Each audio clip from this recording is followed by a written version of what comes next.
دا چاند ستاره ده، دا درخته ده، په تکه توره سپه کې خو دا درخته تورې اوس دا زه تکه توره سپه جوړېدلې. دا چاند دی، دلې هغه دي مرغانې اور دا درخته ده اور دلې اسمان دا اسمان دی یو کور.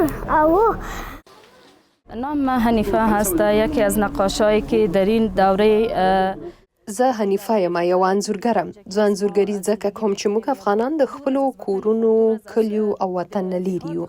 زه غواړم خپلو افغان وطنوالو ته دا ووایم چې زما هنر ستاسو له هڅو او زحمتونو څخه الهام اخیستی دی. زما د انځورګرۍ پیغام دا دی چې موږ له رنګونو ډک یو او دا رنګونه موږ ته توان راکوي چې ځانونه په ژوند کې جوړ کړو او مخې ته لاړ شو. و زحمت کشیدیم. البته شما را دیدم زحمت کشیدیم. دلته دا 16 ډیز اکټیویزم کومه سلسله چې ده دا 1991 څخه شروع شوې ده او دا 25 نومبر څخه تر 10 دسمبر پورې په 14 ورځو کې مختلف ایونټس کیږي. د دې مقصد دا دی چې دا شل سره کوم زیاتوب کیږي په کور کې یا د باندې یا په ورک پلیس کې هغه ختم سي، په هغه والا باندې دا 16 ډیز اکټیویزم کیږي.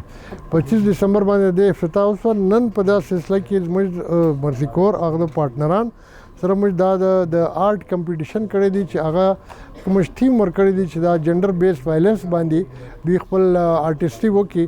په دا سلسله کې زموږ دیش انجونې راغلي وي، دوی په اپس کې دا د 2 غنټو په دوران کې دا خپل آرټ جوړ کړي.